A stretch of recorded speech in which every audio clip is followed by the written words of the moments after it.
Well, the Valley of Flowers is back, and here we're with the chairperson for the Valley of Flowers, Lowery. We've got a heck of an event coming up here in just a couple of weeks. Yes, it's around the corner. It's coming pretty quick here. May 5th, 6th, and 7th is going to be here before we know it. And this year they're terming it the Wonders of the World. Yes. Now, tell me about the title. Let's start with that. So we're trying to think of something a little global, a little bit different this year. And Wonders of the World, we're not just cluing it into just the 7 wonders of the world. Anything that is wondrous to anyone could be somewhere they've gone, something they've done, someone they admire, anything along those lines. So we're going to try and highlight some of that this year. Awesome, and hopefully some of the floats will take that into effect too. Yes, we're hoping so. Yeah. Do we have any heads up on some of the designs this year? We haven't got anything in very specific this year so far. A lot of applications, so that's a good thing. But we do have a lot of people talking about different things that they could, put a pyramid up, and how are they going to have the Egyptians walking by, and different things along those lines. So. Well, Laurie, tell us a little bit some of the highlights that we're going to see at the festival this year. So some of the highlights we've got this year, of course, is the festival itself at the grounds down at the Knights of Columbus. This year they're going to have their rides and barbecue and food and all of their vendors and that'll be there. Is that going to start on Friday night again? It'll start on Friday night again, and 18 and under must have an adult, so keeping it family friendly, which is a very good thing here in Florissant. We're all about family. And from 4 to 10 on Friday night, I believe Saturdays from 11 a.m. to 10 p.m. and Sundays from 11 a.m. to 8 p.m. So a lot of things to do there at the festival grounds. You've got the shrine that's on the grounds. I believe they're going to have a few activities in that are going to be going on there at the shrine as well. We've got the Egan Center on Friday and Saturday. We've got our gardeners, the plant sale that'll be there. That starts on Friday, I believe, noon. And that's always in the arena? Always going to be in the arena where the ice rink is. I do know this. You want to get there fast. If you've got some things you've got some eyes on. Last year, I know the line started pretty well around 10. And the plant sale swiftly started about noon. Yeah, we notice as we go through there every year, the majority of the folks really are right there at the plant sale. That really draws all the attention. Oh yes, I try and sneak in and wheedle through and get some of their plants and that they really like. So yes, it's a great event there. We really appreciate them being there. And then they also have it again on Saturday. So they'll be there from 9 a.m. to 6 p.m. on Saturday as well. We've got our crafters and vendors that'll be there on the ice rink. And that is Friday and Saturday as well. Noon on Friday to 9 o'clock, and then Saturday from 9 a.m. to 6 p.m. So we'll have the different vendors from the area, different crafters and that'll be there. There's also the flea market that'll be inside in the lower level at the Egan Center that is part of Old Town Partners. They have our flea market that comes in. I think last year we had baklava there, different foods and that as well. The food tents as well will be back this year. We've got a lot of different cultural foods that are going to be there. Friday and Saturday. Friday night, again, I believe our food court starts at noon to 9, and Saturday it is from 9 a.m. to 6 p.m. And I believe the Hispanic Festival is coming back as well. And Saturday night, I believe they always have some kind of entertainment in that's at the Egan Center. Now, surrounding the fair, not the fairgrounds, but the James J. Egan Center where the food court is, there's always ample activities for the kids. I mean, they've had the bubble bus in the past. What are some of those things that they're going to have going on? Well, we've got the circus. The circus is coming back. The circus is coming back. Excellent. Yes, Zopi. I believe we've got RW is coming back. We've got, I think last year they had the dog handler with the dog tricks and things like that.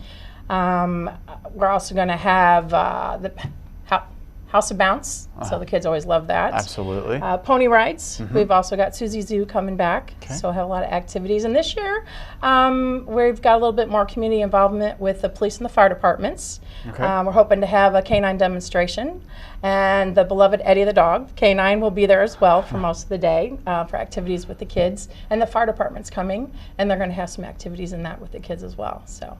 And those that look forward to the Valley of Flowers for the car show, where's the car show going to be located? The car show is from 8 a.m. to 3 p.m. on St. Francis Street. And you can register through the Valley of Flowers website or Old Town Partners website. So I think last year they had almost 200 cars. It ended up being a really nice event. Great. Yes. And other things that will be at the Egan Center, the Pretty Baby Photo Contest. That's always a nice thing. People can send in their pictures, make sure they've got their child's name, their address, and things along those lines for identifiers. It's $5 a picture, and we hang up the pictures at the booth where the Valley Flowers girls and that are, and people come by and vote on popularity and also vote on personality of the children. And there's a nice little prize awarded at the end of the day.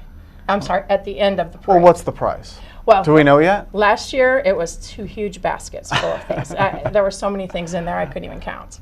Cool. So we have one of our board members does a really good job putting that together. We've got the Volks March. That's coming back as well. So that is a free event, and you register behind the Old Town Partners Valley Flowers House off of St. Charles Street at 601. And it's from 9 to 11. It's free again. You just come, show up. You just sign your name up, and they take you on a little bit of a tour through Old Historic Florissant and kind of show you a few things around town, even with regards to the festival that's going on. This year, go ahead. No, and I also see there's going to be a mammography service. Yes. Awesome. We partner with Missouri Baptist, and they're going to be having a mammography van that'll be there at the James J. Egan Center. And it starts at 9 to noon, depending upon how many people can get a hold of them for appointments. They might extend that time out a little bit. Well, they need to set up that appointment beforehand? Yes, if they need to call and schedule, and the phone number for that is 314-996-5170. And if you do not have insurance, then they can contact you with Teresa, and her number is 314-956-9829. So last year we had scheduled them, and they had some misfortunes with the van itself. So they're going to come back again this year, and hopefully it'll be something new to just to tack on to the event. And what is the anniversary of the festival? How many years has Florissant put this on now? This is the 55th year. 55th? Yes. Amazing. Yes, started in 1963. So, and it's one of the first festivals of spring, as well as one of the largest events in the metropolitan area. And how many years have you been working directly with the festival? This is my 2nd year. Is it? Yes. Yes. They didn't scare you off last year. You're back. Not yet. Everything's still going okay? So far. You have your hair? Yes. So far, so good, yes. Well, I think we're looking forward to a fabulous festival. Yes. As always in the city of Florissant. It's gonna bring out the best of the families, and it's a great time that we really get to see how the community shines. Yeah, and it's really evident. I mean, we have our parade that's, again, it's on the 7th of May. It's wonderful. It starts at 1:45. Praying for good weather. We might ask the Pink Sisters for a little help in that matter. I'm trying to think which council member is actually in charge of the weather. Which one's the newest one that's responsible if we have bad weather on that parade I'm going day? to give it to all of them. I like it. I like it. And then we'll make sure the mayor's overseeing that. Make sure it's all taken care of. And this year we've got a parade marshal is Dr. Randy Jones. He's a veterinarian, and he works at Cross Keys. Okay. And he is our parade marshal this year, and he has dedicated most of his time to the canines, the working dogs in the metropolitan area. So volunteers and takes care of the canines for free. It's a great service that he provides, so we thought we'd honor him. He's a longtime member of Florissant. He's lived in the city, so we thought a perfect person to go ahead and lead the parade this year. Mm-hmm. So, and then after the parade, everybody ends up, of course, at the Knights Grounds. Yeah. Because the crowning is at 4 o'clock. You can't miss that. Right. We've got 17 girls this year, so very dynamic. Amazing. We've got 6 schools that are involved, so it's great to have the participation from the girls in the community. And the businesses always rally behind Oh, it. yes. There's lots Oh, of support. my gosh. Yes, So the sponsors floats come through absolutely beautiful. Yes. And the girls are dressed to the nines. Oh, yes. Oh, they're looking forward to it already. Yeah. How big's the ball gown? How dressy can I be? And we told them, be a princess. It's your day. Absolutely. Be a princess that day. Splurge. Make it really a good day for you, because it's all about them. Well, we definitely look forward to the parade. Yes. Yes. Now, tell us also about how many people are really involved in putting this parade and festival together. Currently, we have myself and 9 other members of the board, and they're from all over the community. We've got liaison from the Knights of Columbus. We've got other people that work within the community. We've got some retired community members as well, and we work all year long to get this put together. It's a not-for-profit, so there is a little bit of explaining to go along with that. A lot of people think the city's paying for everything. Right. So we pretty much foot the bill for the whole weekend. Okay. So without our sponsors and the ones that volunteer, we've got Kent Miller in the community who helps us out with our photography. We have some other ladies that help out with the girls' sashes and putting different things together. So it's a big community event.